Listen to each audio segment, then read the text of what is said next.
Pemirsa, kali ini kita mengunjungi salah satu reruntuhan dari sebuah istana atau kompleks istana Kerajaan Majapahit yang ada di Trowulan. Tahun 1815, Wardenar, yaitu utusan Letnan Gubernur Jenderal Thomas Stamford Raffles, telah kemudian membuat sketsa tentang candi ini. Masyarakat mengenalnya sebagai Candi Minak Jinggo waktu itu, sejak tahun 1815 itu dalam sketsa Wardenar, ada arca Garuda raksasa yang sangat megah. Masyarakat mengidentifikasi sebagai arca Adipati Belambangan atau Minak Jinggo yang diambil dari cerita tradisi atau Serat Damar Wulan. Coba kita lihat ya, ternyata dahulunya sebuah gundukan tanah gitu ya, yang sebelumnya oleh masyarakat dijadikan situs religi ya, situs semacam situs religi, masih situs pemujaan. Tapi kemudian tahun 1988 awal abad ke-20 gitu ya, itu kemudian diekskavasi oleh pihak yang terkait, Balai Pelestari Kebudayaan Jatim. Nah, batu-batu memperlihatkan ya, itu ukiran yang sangat indah, bergaya era Kerajaan Majapahit abad ke-14, abad ke-13, ke-14 gitu ya. Sedangkan beberapa sumber, misalnya Kitab Negara Kertagama, Kitab Pararaton, mengidentifikasi bahwasanya kemudian Jayanegara itu kemudian didharmakan, dibubat sebagai wujud Wisnu Parama, sebuah Wisnu yang sangat megah ya, yang sangat cemerlang, karena memang Garuda itu identik dengan kendaraan Dewa Wisnu. Nah, termasuk di sini kita akan bisa melihat bagaimana keindahan pahatan ya. Seperti ini misalnya adalah Kalpataru ya, atau pohon surga gitu ya, yang penuh dengan buah dan daun yang meliuk-liuk. Seperti di sini juga sulur gelung, ciri khas dari era Kerajaan Majapahit ya, sulur gelung yang menandakan citra sebuah keabadian dan alam surgawi. Nah ini, dan di sini juga memperlihatkan gitu ya, lapik-lapik dari batu-batu ini indah sekali ya, bunga apa namanya, bunga naga kusuma, naga puspa, termasuk kemudian teratai gitu ya, banyak sekali. Dan lokasi ini diduga dahulunya memang sangat megah dan sangat indah. Misalnya kemudian Dyah Wijaya juga didharmakan di Purih Jero, atau apa namanya, Antah Wulan atau Antasasi yang identik dengan Trowulan ya, Antawulan atau Antasasi ini juga identik dengan Trowulan. Dan disinilah kemudian kita akan bisa melihat reruntuhan kuno yang pernah terpendam di dalam tanah, sebuah saksi bisu akan kejayaan dan kemegahan ya era Kerajaan Majapahit. Dan di sini ternyata reruntuhan istana era Kerajaan Majapahit ini dengan batu-batu bata kuno gitu ya, yaitu lambang keabadian selain batu andesit, dan di tengahnya itu dipercaya dijaga ular naga raksasa yang bertapa membatu. Coba kita ke arah sana, dan dengan spiritualis mudah kita ya, Kang Gun, atau kemudian di Joko Linglung. Nah ini, coba kita ke sana. Dan bangunan yang sangat megah ini sungguh luar biasa sekali ya. Kita akan bisa menepis bagaimana kemudian Majapahit yang diopinikan teman-teman kita yang ada di Jakarta cuma legenda belaka. Dan inilah salah satu kemegahan reruntuhan dari Istana Majapahit yang dijaga sosok ular naga raksasa yang bertapa membatu. Di sini juga ada banyak sekali, diduga kemudian di dalam tanah ini ada banyak sekali struktur-struktur atau kemudian harta karun era Kerajaan Majapahit yang terpendam di sini ya. Jadi di sini ada tangga yang bisa kemudian kita menyaksikan bagaimana kemudian kemegahan sebuah apanya, citra ya, peradaban atau keluhuran leluhur kita. Dek nuwun sewu nggih. Kula badhe mrika. Monggo monggo. Nuwun sewu. Lah, disinilah kemudian bagian tengah, bagian yang paling magis dan sakral gitu ya. Nah, jadi luar biasa sekali. Balok-balok batu bata kuno memperlihatkan memang ini adalah salah satu reruntuhan atau salah satu puing-puing dari sebuah kemegahan, keemasan, dan kejayaan Kerajaan Majapahit. Jadi coba kita copot sepatu kita, dan di depan Kanggun itu akan terlihat gigi-gigi naga ya, yang taringnya atau giginya itu sangat runcing. Nah ini diduga memang naga ini sengaja menjaga lokasi ini ya, sampai kemudian membatu. Nah, Rahayu, Rahayu, Rahayu. Oke, nuwun sewu Kang Gun. Nah, jadi saat ini kita bersama Kang Gun, teman-teman, di suatu lokasi yang paling magis dan paling sakral. Ada buah maja, perdupaan, sekapur sirih atau kemudian pinang, bunga-bunga wewangian, kemudian kelapa muda, termasuk bunga sedap malam ya dan lain sebagainya. Ya Kang Gun, terima kasih waktu dan kesempatannya. Kalau boleh kita bertanya atau berdiskusi ya atau Ya. sharing gitu selama ini gitu ya masyarakat kemudian mengenal Majapahit itu terutama di luar Jawa Timur itu kadang kemudian masih penasaran kemana istana kerajaan Majapahit atau kemudian apakah Majapahit hanya legenda saja. Ketika berada di lokasi ini yang diduga juga merupakan reruntuhan bagi bagian dari istana kerajaan Majapahit menurut pandangan Kang Gun atau kemudian Ki Joko Linglung ini seperti apa secara Ya. pandangan spiritual? Ya. Jadi Assalamualaikum warahmatullahi wabarakatuh.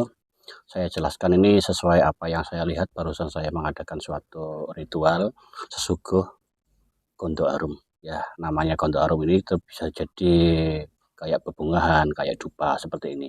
Ini tujuan kita itu bukan kok syirik atau musyrik ya. Jadi kita itu di tempat yang seperti ini itu zaman dahulu itu masih agama Hindu. Jadi otomatis lekatnya itu dengan wewangian seperti dupa, kemenyan seperti itu. Kenapa kok saya setiap kali di tempat-tempat seperti ini kok pasti bakar dupa? Ini wujud kehormatan saya pada sesepuh inilah gitu. Jadi kita mertamu dimanapun itu jere wong Jawa kudu ana tepa slira tata krama. Lah di gaib juga sama, kita harus seperti itu juga. Mengenai soal masalah peninggalan kerajaan Majapahit ya. Iya, Jadi ini kan sesuai apa bukti otentik kalau kita lihat di hadapan kita ini memang benar di sini ada reruntuhan candi. Nah, kalau secara gaib memang tadi saya tembus bisa mengatakan saya menjamin memang benar-benar ini dari kerajaan Majapahit ini ada real seperti ini. Iya, Salah satu bukti otentiknya di depan ini. Jadi kalau di sini itu orang mengatakan pada waktu itu ini suatu reruntuhan candi juga sudah diteliti dari BPK ataupun dari peneliti-peneliti dari luar negeri. Itu memang otentik. Ini saya membenarkan. Jadi salah satu bukti sejarah yang tertinggal yang dulu-dulu belum muncul untuk saat ini, era-era tahun-tahun ini kan semuanya kan sudah muncul semua. Bahkan kemarin ada penemuan-penemuan baru kan banyak di wilayah Mojokerto. Iya. Jadi bisa dikatakan memang Mojokerto ini termasuk ikonnya kerajaan Majapahit. Ya, seperti itu. Mengenai penjaga yang barusan saya tangkap ya, memang di sini ini salah satu kepala naga. Nah, kepala naga. Tapi ini masih ada belakangnya ekornya ini bisa menjalar sampai di Pendopo Agung. Oh, ini berarti tembus sampai Pendopo kemudian Agung. meliuk Ya, sampai Pendopo Agung. Pendopo Agung. Nah, itu Suatu situs Pendopo Agung ya. Jadi kalau secara gaib dari pandangan saya seperti itu. Naga ini bukan satu mas sebenarnya, ada dua naga. Cuman ini yang muncul ini kan cuma satu. Jadi ini cowok cewek. Lah, ini juga kebetulan ya. Ini masuk di julukan saya gitu loh. Ini termasuk salah satu naganya Joko Linglung. Oh, gitu loh. Aji Saka itu kan Joko Linglung lah. Ya, itu termasuk ibaratnya anak cucu keturunan dari Aji Saka itu. Nogo ini yang menjaga. Ya. Nah, naga ini dulu juga pernah intinya itu ngawulo ngabekti sama Minajinggo. Oh. Nah, makanya ini dijuluki Candi Minajinggo toh ya.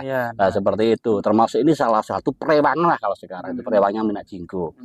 Jadi setiap kali beliau mengadakan ritual di manapun ada momen apapun beliau ini tuh ikut naga ini. Makanya begitu di sela-sela sekarang sudah eranya lama ini beliau ini masih tetap mengabdi, masih tetap ikut, bahkan tempatnya dijaga. Kan seperti itu. Di sudut-sudut di beberapa sudut ini ada beberapa penjaga seperti prajurit yang membawa tombak. Prajurit Majapahit, rata-rata Majapahit. Prajurit itu besar-besar gitu. Jadi di sini posisinya memang ini cuman sekedar runtuhan sejarah, tapi masih banyak prajurit-prajurit di sini yang menjaga dan ikut serta untuk supaya tempat ini tidak dirusak orang. Seperti itu ya. Ada pertanyaan lagi? Luar biasa ya Kang. Kan jadi ini identik dengan salah satu semacam istana dari Minajinggo yang dijaga naga. Ularnya ini ekornya sampai di Pendopo Agung ya saya ternyata lihat. eornya ini menembus perut bumi dan sampai kemudian Di Pendopo panjangnya Agung. sampai di Di situs Pendopo. Pendopo Itu secara Agung. goibnya gitu ya, Secara secara gaib ya. seperti itu. Nah, kemudian apakah benar Kang Gun ya, ini Mm. banyak sekali masyarakat yang menggunakan sebagai situs religi di lokasi ini. Mm. Dan konon katanya juga mustajab ketika doa-doa atau keinginan-keinginan dan banyak didatangi oleh Mm. mereka yang ingin sukses Mm. atau menuntut karirnya jenjang lebih tinggi gitu Betul, ya. betul, betul, Bagaimana betul. hal itu menurut pandangan Kang Iya, Gun? iya, iya. Ya memang magisnya ini powernya insya Allah di level menengah ke atas. Jadi kalau sudah tempat itu sakralnya menengah ke atas itu powernya lebih tinggi, itu lebih munajat. Biasanya seperti itu. Makanya kenapa? Bukan di era Hindu aja ya. Iya. Di era sekarang pun orang-orang, mohon maaf, haji, umroh, itu kan beliau-beliau di sana juga ada di Jumroh, ada lempar apa, itu kan beliau-beliau itu kan peninggalan para nabi dulu. Iya. Itu kenapa kok di tempat-tempat seperti itu tidak harus di rumah? Karena di situ tempat yang pernah ditempati beliau yang munajat. Nah, sama seperti di sini. Beliau di sini itu intinya sudah pernah ritual, tirakat, sudah pernah menempati ini. Lah, tempat yang pernah ditempati beliau Minajinggo ini juga ada sesepuh atau para khotam yang menyelimuti di sekeliling itu yang membantu mereka-mereka yang munajat di sini. Iya benar, kadang pertanyaan saya dalam hati, kenapa pada masa peristiwa Isra Mi'raj itu ya, sebenarnya mudah bagi Allah SWT kan mengangkat Nabi dari Mekah kemudian langsung ke langit ke-7 dan ke Sidratul Muntaha. Tapi Allah menyuruhnya ke Baitul Maqdis terlebih dahulu untuk menapak tilasi jejak-jejak para nabi sebelumnya. Gimana pandangan Kang Gun itu ya? Itu kalau seperti itu memang kan itu memang wallahu alam ya, memang semua itu dari apa yang memang dialami itu memang harus ada bukti otentik yang real. Makanya sekarang napak tilasnya dibuat orang haji, dibuat orang umroh, itu menyatakan bahwasanya membenarkan bahwasanya agama Islam dulu itu memang benar adanya. Lah seperti itu. Untuk meyakinkan seseorang itu kan tidak mudah, Mas. Nah, gitu loh. Lah contoh kayak candi gini ya. Dulu ada kisah candinya Minajinggo. Kayak gini ya. Kalau orang tidak ada bukti otentik dengan kemunculan candi, apa orang percaya? Nah, karena mempercayakan seseorang itu suatu hal yang sulit karena orang itu nggak sama pandangannya, apalagi harus ada orang fakta. Ini bukti otentik gitu loh. Makanya kalau setiap kali kita urusan masalah goib, urusan masalah sesepuh, itu bukan hanya kita itu sekedar cuman mistiknya aja, tapi kita harus bukti otentik itu ada. Gitu. Kalau sudah bukti otentik ada, terus di situ ada penelitian menyatakan bahwasanya benar-benar di eranya ini, itu bisa dinyatakan bahwasanya ditetapkan seperti itu. Nah, kalau nggak ada seperti itu, apa orang percaya? Masalah soalnya goib itu ya beda-beda. Saya bilang lagi ya, kembali lagi, orang itu tidak sama untuk pandangan di goib. Kadang ada orang yang fanatik, kadang ada orang yang menyatakan, oh ini syirik, ini musyrik lah. Kesirikan kemusyrikan terletak di mana? Bukan di ininya, bukan di hubungannya, bukan di tempatnya. Orangnya masing-masing. Jangankan dupa, kita berobat ke orang sakit ke dokter aja, kalau kita percaya gara-gara dokter itu aku sembuh, itu juga cukup masuk syirik, Mas. Gitu loh. Kalau nggak dokter itu nggak sembuh, padahal orang beliau itu pakai apa dosis lebih tinggi kan gitu supaya orangnya sembuh. Itu sama aja juga syirik, bukan terletak di dupanya atau kemenyan gitu loh. Makanya dulu itu ada ajaran manunggalin kaula Gusti, gitu loh. Sejatinya Allah atau Tuhan itu terletak pada diri kita masing-masing, seperti itu. Ajaran Kanjeng Sunan Kalijaga. Kenapa beliau setiap kali sholat kok masih membakar dupa, masih membakar menyan, pasti ada hubungan? Karena menghormati sesepuh zaman dahulu. Sejatinya cuma sekedar buat wewangian supaya kita dalam keadaan nyembah nang Tuhan kita itu bisa dalam keadaan meditasi fokus dan cepet nyambung, Mas, gitu. Terakhir Kang Gun ya, atau Ki Joko Lelono ini sangat luar biasa sekali. Diskusi kita ternyata semakin menarik saja. Dan di depan kita ini ada sosok atau figur ular naga. Menurut pandangan spiritual, apakah ular naga ini sudah berubah menjadi batu ataukah masih hidup, Kang Gun ini? Nah, gini, kalau dari pandangan spiritual saya, sebenarnya ini cuma sekedar bukti kasunyatan. Nah, bukti kasunyatan ini berupa bebatuan ini. Tapi sebenarnya beliaunya ini, ular naga masih ada sampai sekarang. Masih hidup sampai sekarang dalam pandangan masih ada gitu. Jadi ini ibaratnya orang ini ikonnya, oh di sini ada kepala naganya waktu itu jaganya di sini. Akhirnya terwujud menjadi bebatuan ini. Tapi beliau masih ada sampai sekarang pun masih ada. Mengapa kok setiap kali orang munajat di sini kok pasti kok ada kemunajatan apa? Ya beliau ini salah satu yang ikut serta membantu. Seperti itu. Kalau memang beliau ini membantu, cuma nggak ada kasunyatanya. Intinya di situ siapa yang membantu? Nah, ini kan penjaga utama. Ini termasuk power yang paling besar di sini tuh. Prajurit-prajurit itu masih tunduk sama beliaunya ini. Gitu loh. Kalau kan di Eropa anak-anak kecil itu kan biasanya melihat di media-media di TV atau di mana itu kan sosok naga itu disimbolkan sebagai sosok yang bisa terbang dan sangat jahat. Nah, itu apakah naga Majapahit di sini ini seperti apa namanya sifat-sifatnya itu? Ini kalau saya lihat dari powernya ya, dari pandangan Kak Ewi ini identitasnya cuma sekedar pelindung. Pelindung, penjaga pada waktu beliau itu masih ngawulo ngebekti sama Minak Jinggo seperti itu. Jadi kalau dibilang jahat tidak jahat itu tergantung kitanya sebenarnya. Naga itu seperti itu. Contoh di Jolotundo ya, Jolotundo itu juga salah satu penjaga utama juga naga toh Mas itu. Lah itu pada waktu era Erlangga ya. Nah beliaunya juga itu welas asihnya sangat tinggi. Beliaunya itu padahal di sampingnya itu juga ada Nyai Lanjarwati juga gitu. Kenapa kalau orang bilang katanya jahat apa? Itu kan orang-orang mereka yang berasumsi bahwasanya naga ini kelihatannya jahat, kelihatannya itu tergantung kita masing-masing. Kalau kita nggak ada usik sama mereka, insya Allah nggak ada masalah. Tapi kalau beliaunya diusik, ya kita manusia juga sama toh. Kalau diusik pasti jahat. Nah, kalau ini identiknya insya Allah welas asih malahan. Artinya jika kita datang ke sini dengan energi positif, maka mereka juga positif juga ke kita. Tapi kalau kita ke sini dengan energi negatif, tujuan aneh-aneh, ya bisa kita celaka di jalan. Malah kita celaka. Jadi luar biasa ya Kang Gun waktu dan kesempatannya sehingga kita bisa kemudian berdiskusi baik dari sisi sejarah, historis maupun dari sisi supranaturalnya. Semoga bermanfaat Kang Gun. Terima kasih atas waktu dan kesempatannya. Semoga bermanfaat teman-teman.